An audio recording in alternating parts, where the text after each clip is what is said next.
Hello friends, welcome है आप सभी का तनु क्लासेस 8 को में। तो आज हम लोग सब्जेक्टिव क्वेश्चन कवर करेंगे ज्योग्राफी के चैप्टर 5 प्राथमिक क्रिया का। काफी इंपॉर्टेंट सब्जेक्टिव क्वेश्चन है। इसका फर्स्ट वीडियो आ चुका है जिसमें हम लोग 16 सब्जेक्टिव क्वेश्चन कवर कर लिए थे। तो हम लोग यहाँ 17वां से स्टार्ट करेंगे, ठीक है।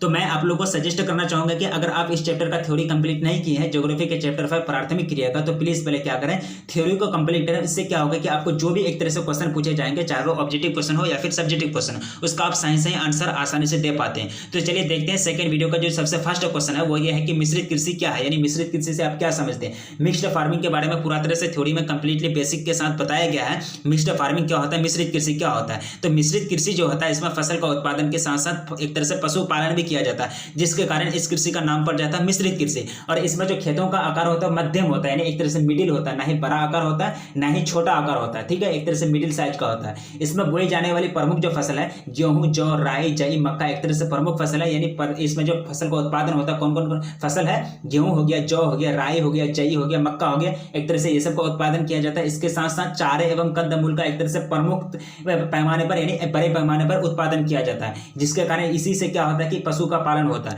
यानी जिसमें एक तरह से मिश्रित कृषि में जितना ध्यान एक तरह से फसल का उत्पादन में दिया जाता है, उतना ही ध्यान एक तरह से पशुपालन में दिया जाता है, जिसके कारण इस कृषि का नाम क्या पड़ जाता है, मिश्रित कृषि। आगे बढ़ते हैं। 18वां क्वेश्चन आपको पूछ रहा है कि रोपण कृषि में बोई जाने वाली फसलें कौन कौन सी है। रोपण कृषि क्या होता है, रोपण कृषि के बारे में आप लोग को पूरा तरह से थ्योरी में कंप्लीटली पढ़ा चुका हूं बेसिक कॉन्सेप्ट के साथ। ये पूछ रहा है कि रोपण कृषि में जो बोई जाने वाली प्रमुख जो फसल है या फिर फसलें हैं, कौन कौन सी फसल है। चाय हो गया, कॉफी हो गया, कोको हो गया, रबर, कपास, गन्ना, केले एवं अनानास जो है रोपण कृषि में बोई जाने वाली प्रमुख फसल है या फिर रोपण कृषि में बोई जाने वाली फसलें है, ठीक है। रोपण कृषि जो होता है इसमें एक तरह से पूंजी प्रधान कृषि होता है, इसमें ज्यादा पूंजी लगता है, ठीक है।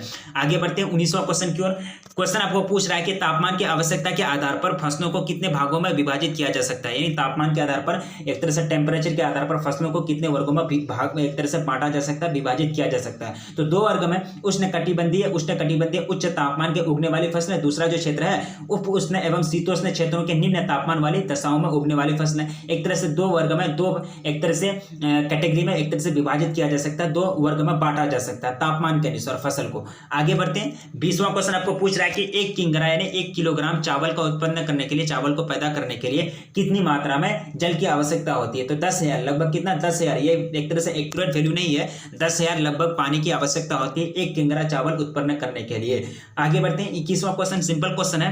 क्वेश्चन आपको कह रहा है कि संसार की खाद्य आपूर्ति में कौन कौन सी फसलों का प्रभुत्व है, यानी कौन कौन से फसल जो प्रमुख भूमिका निभाते हैं, कौन कौन सी जो फसल है वो ज्यादा पाए जाते हैं एक तरह से खाद्य आपूर्ति में संसार में, पूरे वर्ल्ड में, ठीक है। तो इसमें जो फसलें हैं गेहूं हो गया, चावल हो गया, मक्का, आलू एवं कसावा एक तरह से प्रमुख फसल है जो एक तरह से संसार की खाद्य आपूर्ति में प्रमुख भूमिका निभाती है, प्रमुख प्रभुत्व रहता है ये सब फसल का, गेहूं, चावल, मक्का, आलू और कसावा का। सिंपल क्वेश्चन था 21वां क्वेश्चन। सिंपल क्वेश्चन का आंसर आप इसी तरह से दे सकते हैं। आगे बढ़ते हैं। 22वां क्वेश्चन आपको पूछ रहा है कि भोजन संग्रहण विश्व के किन भागों में किया जाता है। यानी भोजन संग्रहण का मतलब होता है कलेक्शन। कलेक्शन का मतलब होता है एक तरह से इकट्ठा करने की प्रक्रिया, यानी एक तरह से जमा करना ही क्या कहलाता है, कलेक्शन कहलाता है, ठीक है। यानी विश्व स्तर पर पूरा दुनिया में जो भोजन का तो एक तरह से उत्पादन करके उसका एक तरह से पैदा करके जो इकट्ठा किया जाता है, तो कौन कौन से क्षेत्र से किया जाता है। तो इसके दो क्षेत्र हैं। पहला क्षेत्र है उच्च अक्षांश के क्षेत्र, जिसमें कनाडा के जिसमें उत्तरी कनाडा आते हैं, उसके बाद उत्तरी यूरेशिया एवं दक्षिणी चिली के क्षेत्र आते हैं। दूसरा जो क्षेत्र है निम्न अक्षांश के क्षेत्र, जिसमें अमेजन बेसिन, उष्ण कटिबंधीय अफ्रीका,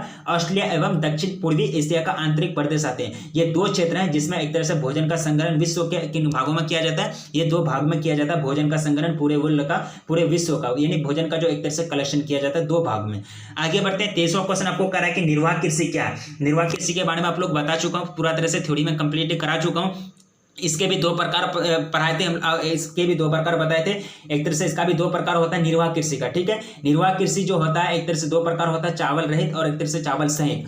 जो निर्वाह कृषि है, इस प्रकार की कृषि में कृषि क्षेत्र में रहने वाले स्थानीय उत्पादों का संपूर्ण अथवा लगभग उपयोग किया जाता है। इसमें जो होता है निर्वाह कृषि में लगभग कृषि क्षेत्र में रहने वाले, यानी कृषि क्षेत्र में जो भी काम करते हैं, कृषक लोग काम करते हैं, यानी स्थानीय उत्पाद, जो स्थानीय उत्पाद के जो संपूर्ण संसाधन होते हैं उसका एक तरह से लगभग पूरा इस्तेमाल कर लेते हैं, पूरा उपयोग करते हैं निर्वाह कृषि में। निर्वाह कृषि का एक तरह से निर्वाह कृषि का एक तरह से जो होता है, इसमें दो प्रकार के कृषि होते हैं, चावल रहित और चावल सहित। चावल सहित में जो होता है पूरा फैमिली एक तरह से काम करता है, पूरा फैमिली जो होता है कृषक का पूरा फैमिली पूरा तरह से काम करता है खेत में और एक तरह से चावल का ज्यादा पैमाने पर उत्पादन करता है। और दूसरा जो प्रकार होता है इसका चावल रहित, यानी इसमें चावल का उत्पादन नहीं किया जाता, इसमें सिंचाई की जाती है, इसमें कोको हो गया, रबर का, अनानास, ये सब का खेती किया जाता है। तो निर्वाह कृषि समझ लिए, इसका डिटेल से मैं एक तरह से बताया गया है थ्योरी वाला वीडियो में। आगे बढ़ते हैं। 24वां क्वेश्चन आपको पूछ रहा है कि वर्षा फसलों की वृद्धि को किस प्रकार प्रभावित करता है, यानी जो बारिश होती है तो ये फसलों को एक तरह से वृद्धि करने में या फिर फसलों की वृद्धि में किस प्रकार भूमिका निभाती है या फिर इसको किस प्रकार प्रभावित करती है। देखिए, वर्षा से मिट्टी को नमी प्राप्ति होती है, सही बात है, वर्षा से मिट्टी को क्या होती है, नमी प्राप्ति होती है, जो फसलों की वृद्धि के लिए आवश्यक है यानी जरूरी है।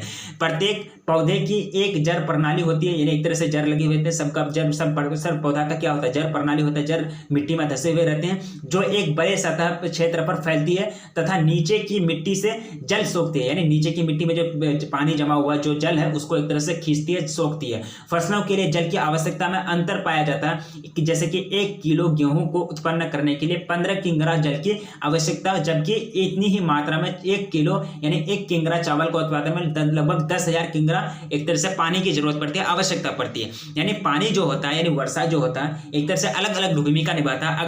अगर गेहूं वाला खेत में अगर एक तरह से गेहूं के कृषि क्षेत्र में अगर एक तरह से कम वर्षा होगा तो वहां कम चल जाएगा, क्योंकि एक किंगरा गेहूं का उत्पादन में लगभग कितना 15 kg ही क्या कहते हैं कि जल की आवश्यकता होती है। लेकिन यहाँ जो चावल का उत्पादन होता है तो 1 kg किंगरा में चावल का उत्पादन में तो एक तरह से कितना पानी लगता है, 10,000। तो यहाँ कहने का मतलब ये हुआ कि गेहूं में जो उत्पादन किया जाता है इसमें कम पानी का आवश्यकता पड़ता है और चावल की जो उत्पादन किया जाता है इसमें ज्यादा पानी की आवश्यकता पड़ती, जरूरत पड़ती है। तो समुचित जल की मात्रा के अभाव में पौधों को पैदा नहीं किया जा सकता। जल आपूर्ति की मात्रा में वृद्धि के अनुपात यानी वृद्धि के अनुपात में फसलों के उत्पादन में भी वृद्धि होगी। इसके विपरीत यदि पौधों की आवश्यकता से अधिक जल की आपूर्ति होती है तो फसल के उत्पादन में कमी होगी। प्रत्येक फसल के लिए जल की एक निश्चित मात्रा होती है, जैसे कि मैंने आप लोगों को बता दिया, चावल 1 kg चावल के लिए कितना 10,000 किलो, उसके बाद जो है 1 kg गेहूं के लिए कितना 1500 किंगरा जल की आवश्यकता होती है। एक तरह से निश्चित मात्रा होती है, फिक्स होती है। उदाहरण के लिए खर तथा चाय हेतु 150 सेंटीमीटर वार्षिक वर्षा चाहिए। दूसरी ओर 25 से 100 सेंटीमीटर वार्षिक वर्षा वाले प्रदेशों में गेहूं उत्पन्न किया जा सकता है।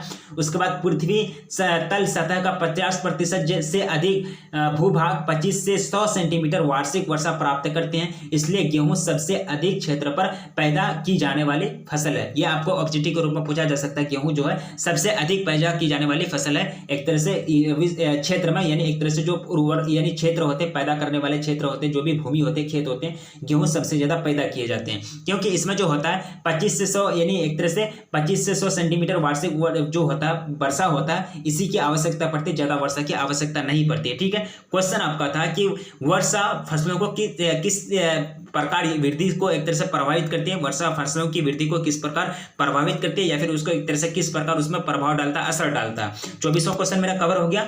आगे बढ़ते 25वां क्वेश्चन की। क्वेश्चन आपका है कि कुछ विशेषण यानी कुछ विशेष रूप से महत्वपूर्ण स्थानों का वर्णन करो, यानी एक तरह से कुछ विशेष रूप से बहुत सारे क्षेत्र हैं जिसमें बहुत सारे प्रमुख फसल उगाए जाते हैं, बहुत सारे प्रमुख जो है पशु पाले जाते हैं। तो पृथ्वी पर पौधों एवं पशुओं को पालतू बनाने की प्रक्रिया कई स्थानों पर संपन्न हुई, फिर भी कुछ स्थान जो है महत्वपूर्ण है, काफी खास है। देखिए देखते हैं कौन कौन से स्थान महत्वपूर्ण है।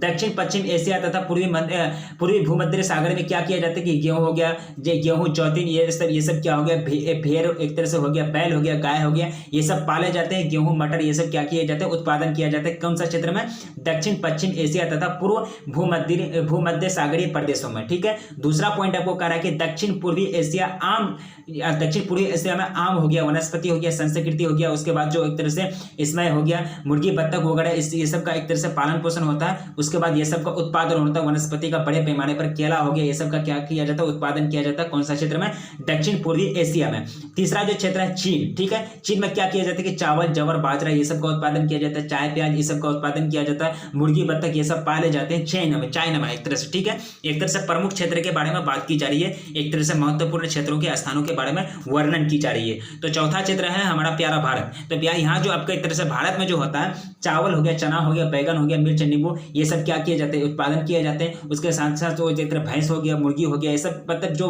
बड़े पैमाने पर पशुपालन किया जाता है, ठीक है, भारत में। उसके बाद अफ्रीका की बात की जा रही है, रतालू, तैलतार, कहवा, सोरधन, ये सब क्या है, एक तरह से उत्पादन किया जाता है, कहाँ, अफ्रीका में। उसके बाद उत्तर व दक्षिण अमेरिका में मक्का सेब तथा सेब, मध्य अमेरिका में कसावा और कोको, अमेजन बेसिन में तथा एंडीज में आलू और लाभ, ये दो एक तरह से फसल हैं जो एक तरह से ये सब क्षेत्र के प्रमुख फसल हैं। तो 6 पॉइंट है, 6 पॉइंट में आपको एक तरह से प्रमुख क्षेत्र के नाम बताए गए और वह प्रमुख क्षेत्र में कौन कौन से फसल प्रमुख है उसका भी नाम बताया गया, ठीक है। तो 25वां क्वेश्चन मेरा डन हो गया। आगे बढ़ते 26वां क्वेश्चन की ओर। क्वेश्चन आपको कह रहा है कि स्थानांतरित कृषि किसे कहते हैं, यानी स्थानांतरित जो कृषि होता है उसको क्या होता है, ठीक है, ये किस भाग में पाई जाती है। स्थानांतरित कृषि को क्या कहते हैं, कर्तन एवं दहन कृषि कहते हैं, इसी को क्या कहते हैं, एक तरह से लदान कहते हैं, मलेशिया में इसी को क्या कहते हैं, अमेरिका में मालवा कहते हैं, इसी कृषि को क्या कहते हैं, एक तरह से भारत के पूर्वी राज्य में झूमिंग का कृषि कहते हैं, क्योंकि इसमें आदिमकालीन लोग क्या करते थे कि खेतों को जला करके एक तरह से खेती करते थे। तो चलिए देखते हैं क्या कहता है। कृषि के प्रारंभ में चलवासी पशुचारण,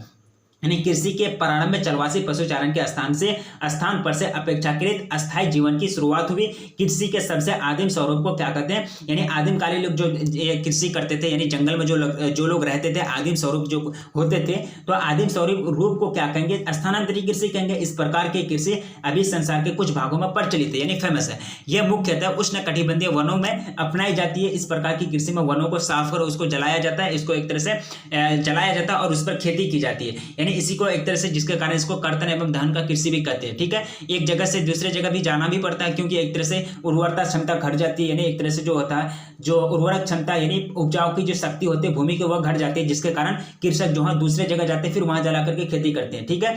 इन खेतों में सबसे पहले तैयार किया जाता है, फसलों को रोपते हैं, कुछ वर्षों तक यानी कुछ सालों तक फसलों का उत्पादन करने के बाद मिट्टी की अनुपजाऊ हो जाता है, यानी उसका जो उर्वरक क्षमता वो घट जाता है। तब इन खेतों को परती छोड़ दिया जाता है, यानी खाली छोड़ दिया जाता है, कोई खेती नहीं की जाती है और नए स्थानों की एक तरह से सफाई की जाती है, यानी नए जगह जाकर के क्या करते हैं, फिर जंगल को जलाते हैं, वहां जाकर के क्या करते हैं, कृषि करते हैं। तो उसी को क्या किया, स्थानांतरित कृषि। स्थानांतरित कृषि के बारे में लगभग 1 पेज में बताया गया है, थ्योरी वाला वीडियो में इसका जो बेसिक कॉन्सेप्ट है पूरा तरह से क्लियर करा दिया गया है। तो टोटल कितना क्वेश्चन कवर किए, 17 से 16 क्वेश्चन कवर किए, सॉरी 17 से 26 क्वेश्चन कवर किए। काफी इंपोर्टेंट सब्जेक्टिव क्वेश्चन था और इसी टाइप के आपको बोर्ड एग्जाम में पूछे जाएंगे। देखिए लंबे जितने भी क्वेश्चन है, ये लॉन्ग टाइप के क्वेश्चन है, ये अगर आपको पूछे जाएंगे तो 5 नंबर के पूछे जाएंगे। कितने नंबर के, 5 नंबर के। तो नंबर ज्यादा है तो एक तरह से वेट ज्यादा है, तो आपको ज्यादा से ज्यादा शब्द में एक तरह से आंसर देने की कोशिश करना। ये नहीं कि अपने शब्दों में एक तरह से जो मन आए वही लिख देना, नहीं, जो क्वेश्चन आपको पूछा जाता है उसी के अनुसार, उसी के अंडर में रह करके आपको उसका आंसर देना है, चाहे वो आपका सेंटेंस में, चाहे आपका शब्द में वो दम नहीं हो, चाहे, लेकिन फिर भी उसी के बारे में लिखना है, ठीक है।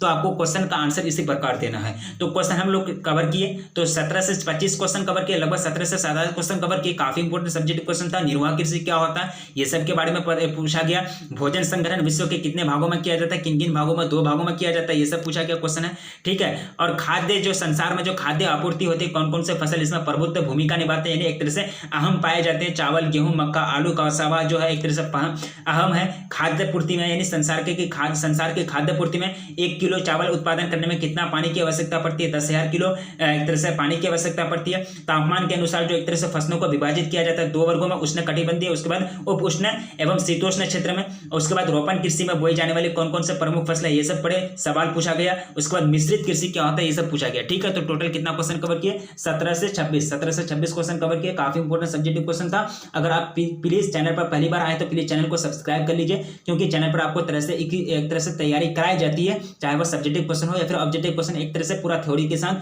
क्वेश्चन सहित आपको तैयारी कराई जाती है, ठीक है। तो वीडियो को अगर लाइक नहीं किए तो प्लीज वीडियो को लाइक कर दीजिए, क्योंकि वीडियो बनाने में काफी मेहनत लगती है। और आप कमेंट कीजिएगा प्लीज, क्योंकि अगर आपको समझ में नहीं आती है तो प्लीज कमेंट कीजिएगा, अगर समझ में नहीं भी आती तो कमेंट कीजिएगा, अगर आती भी है तो कमेंट कीजिएगा, ठीक है। क्योंकि कमेंट करने से हमको ये पता चलता है कि हम समझा पा रहे हैं कि नहीं पा रहे हैं। तो प्लीज अपना ध्यान रखिए, मिलेंगे फिर नेक्स्ट वीडियो में, तब तक के लिए जय हिंद।